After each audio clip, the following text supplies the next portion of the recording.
చూస్తే మేడ్చల్ జిల్లా మేడిపల్లి పరిధి బాలాజీ హిల్స్ లో దారుణం జరిగింది.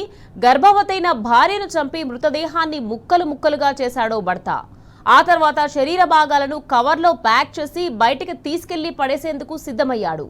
గది నుంచి శబ్దాలు రావడంతో పొరుగింటి వ్యక్తులు వెళ్లి చూశారు. దీంతో విషయం బయటపడింది. ఇక సమాచారం అందుకున్న పోలీసులు నిందితుడు మహేందర్ రెడ్డిని అదుపులోకి తీసుకున్నారు. వికారాబాద్ జిల్లా కామారెడ్డిగూడకు చెందిన స్వాతి మహేందర్ ప్రేమ వివాహం చేసుకున్నారు. ఆ జంట బోడుపల్లో ఉంటున్నారు.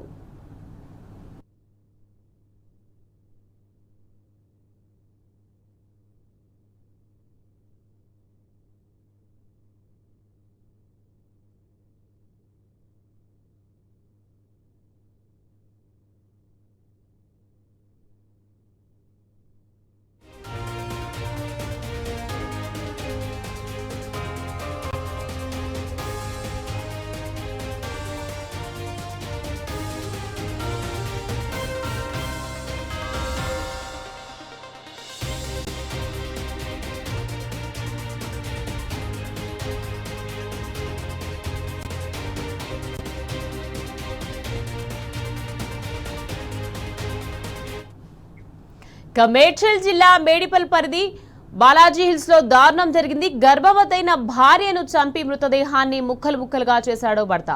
రైట్, ఇదే విషయానికి సంబంధించి మరింత సమాచారాన్ని మా క్రైమ్ బ్యూరో చీఫ్ భాస్కర్ అందించేందుకు సిద్ధంగా ఉన్నారు.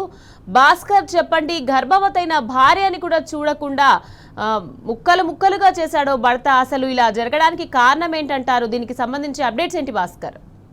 మేడ్చల్ జిల్లా Medipalli PS Bodupalli east Balaji hills లో దారుణం చోటు చేసుకుంది. వికారాబాద్ కామారెడ్డి కూడా చెందినటువంటి స్వాతి అలియాస్ జ్యోతి అదే గ్రామానికి చెందిన సామాల మహేందర్ రెడ్డిని గత కొన్ని రోజులుగా ప్రేమిస్తా ఉంది. వాళ్ళు చాలా రోజుల తర్వాత ప్రేమించుకున్న తర్వాత 25 రోజుల క్రితం వివాహం చేసుకుని ఇక్కడికి వచ్చి నివాసాన్ని ఏర్పాటు చేస్తున్నారు. ఒక ఇల్లు అద్దెకు వేపిస్తున్నారు. మహేందర్ రెడ్డి ర్యాపిడో నడుపుతూ జీవనాన్ని కొనసాగిస్తున్నారు. స్వాతి గర్భవతి అని తెలుస్తోంది. ప్రస్తుతానికి మహేందర్ రెడ్డి బంధువు పోలీసులకు ఈ విషయం తెలపడంతో విషయం వెలుగులోకి వచ్చింది. ఇద్దరి మధ్య ఏం జరిగింది అనేటువంటిది ఇప్పటిదాకా ఎటువంటి సమాచారం లేదు. గతంలో ఇద్దరు ఇదే ప్రాంతంలో అద్దెకు తీసుకొని ఓ 10 నెలల పాటు ఉన్నారు. అప్పుడు సహజీవనం చేసినట్టుగా గుర్తిస్తున్నారు. మళ్ళీ 25 రోజుల క్రితం ఇక్కడికి వచ్చి ఇక్కడే ఇల్లు తీసుకొని నివాసం ఉంటూ రాత్రి ఏదైనా గొడవ జరిగిందా అనేటువంటి విషయంలో మాత్రం సమాచారం లేదు. ఓన్లీ ఛాతి భాగంలో ఉన్న భాగం మాత్రం ఆమె కనిపించడం లేదు. ఘోరంగా తీవ్రంగా ఆమె హత్య చేసి కాళ్ళు చేతులు తల వేరు చేసి కుక్కలో పడుతున్నట్టుగా పోలీసులు అనుమానిస్తున్నటువంటి పరిస్థితి కనిపిస్తుంది. చేతులు భుజాల వరకు, కాళ్ళ గజ్జల వరకు, అలాగే తల కూడా కట్ చేసి దేవదాన్ని ముక్కలుగా చేసి అత్యంత క్రూరంగా హత్య చేసినట్టుగా గుర్తించారు. ముక్కలైన బాడీని మూసిలో వేసినట్టుగా ప్రస్తుతం అధికారులు చెప్తా ఉన్నారు. ప్రతాప సింగారం గ్రామ శివారు మూసి ప్రాంతంలో గడ్డాడి సంబంధించినటువంటి ఆనవాళ్లు ఉన్నట్టుగా చెప్తారు. ప్రస్తుతానికి ఇక్కడ సర్చెస్ కొనసాగిస్తున్నారు. ఏది ఏమైనా అత్యంత ఘోరమైనటువంటి ఇన్సిడెంట్, ఘోరమైనటువంటి ఘటన. దీనికి సంబంధించి పోలీసులు ఇన్వెస్టిగేషన్ చేస్తున్న క్రమంలో 22 సంవత్సరాల క్రితం ఇద్దరు కూడా సాధ్యం చేశారు. తర్వాత 25 తర్వాత ఎందుకు ఇక్కడికి వచ్చి ఇట్లా చేయాల్సినటువంటి అవసరం వచ్చింది, ఎందుకు ఆయన పంపాల్సినటువంటి అవసరం వచ్చినటువంటి మాత్రం ఇంకా పోలీసు వివరాలతో తెలియాల్సిన. ప్రస్తుతానికి మహేందర్ రెడ్డిని పోలీసులు అదుపులోకి తీసుకున్నారు. ఘటనపైన కేసు నమోదు చేసినటువంటి పోలీసులు కేసు దర్యాప్తు కొనసాగిస్తున్నారు. ప్రతాప సింగారం దగ్గర ఉన్నటువంటి మూసీలో సర్చెస్ కొనసాగిస్తున్నారు. డెడ్ బాడీకి సంబంధించినటువంటి ఆనవాళ్లు అక్కడ ఉన్నాయనేటువంటిది మహేందర్ రెడ్డి చెప్పారు. ఇద్దరు కూడా ఒకే గ్రామానికి చెందినటువంటి వాళ్ళు. గత 4 భాస్కర్, చెప్పండి, తను గర్భవతిగా ఉన్నట్లు తెలుస్తుంది కదా భాస్కర్? తను గర్భవతి అన్నట్టుగా తెలుస్తుంది. అంటే తను ఎన్ని మంత్స్ లో ప్రెగ్నెన్సీ ఉంది? అంటే ఇలా ప్రెగ్నెంట్ అయిన భార్యను ఇంత కిరాతకంగా చంపడానికి ప్రధాన కారణం ఏమిటంటారు భాస్కర్? ప్రస్తుతానికి గర్భవతిగా ఉందన్నటువంటి అనుమానం వ్యక్తం చేస్తున్నారు. ప్రతాప్ సింగారంలో సర్చెస్ కొనసాగుతున్నాయి. మహేందర్ రెడ్డి ఇచ్చినటువంటి సమాచారం మేరకు తాను ప్రెగ్నెన్సీ మహేందర్ రెడ్డి చెప్తా ఉన్నాడు. మహేందర్ రెడ్డికి ఇచ్చినటువంటి సమాచారం మేరకు పోలీసులు ఈ సర్చెస్ అయితే కొనసాగిస్తున్నారు.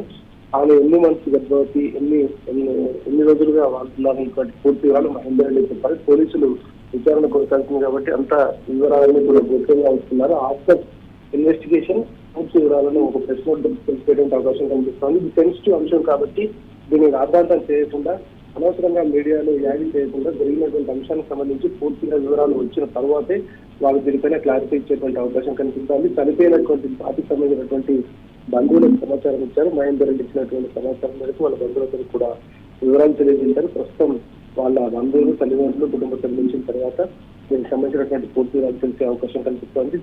వీళ్ళంతా కూడా వికారాబాద్ జిల్లాకు సంబంధించినటువంటి కామారెడ్డి జిల్లాకు సంబంధించినటువంటి వ్యక్తిగా తెలుస్తా ఉంది. ప్రస్తుతం పోలీసు ఇన్వెస్టిగేషన్ కొనసాగుతా ఉంది. దీంట్లో ఎక్కువగా డీప్ గా వెళ్లకుండా వివరాలు తెలిసిన తర్వాత వాళ్ళు బయటకు చెప్పే అవకాశం కనిపిస్తుంది.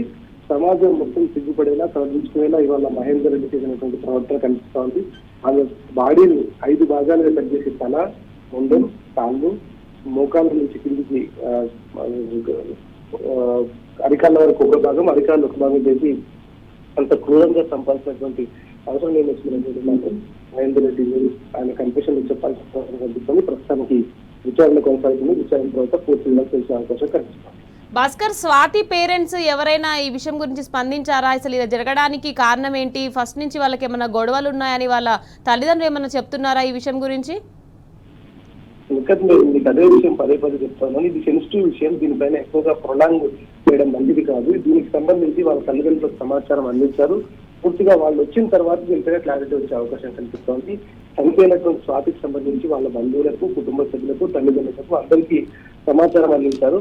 వాళ్ళు వచ్చిన తర్వాత ఎందుకు జరిగింది, ఎట్లా జరిగింది, చంపాల్సినటువంటి క్రూరమైనటువంటి ఆలోచన మహేందర్ రెడ్డికి ఎందుకు వచ్చింది, ఇదంతా కూడా పోలీసుల విచారణలో బయటపడే అవకాశం కనిపిస్తుంది. ఇది వాళ్ళకు సంబంధించి 4 సంవత్సరాలుగా వాళ్ళు ప్రేమలో ఉన్నారు. 25 రోజుల క్రితం వివాహం చేసుకున్నారు. ఆమె గర్భవతిని తెలిసి వివాహం చేసుకున్నారా ఇంకా లేదనేటువంటిది మనకు పూర్తి వివరాలు తెలియదు. పోలీసుల విచారణలో పూర్తి వివరాలు బయటపడతాయి. Right, thank you Bhaskar.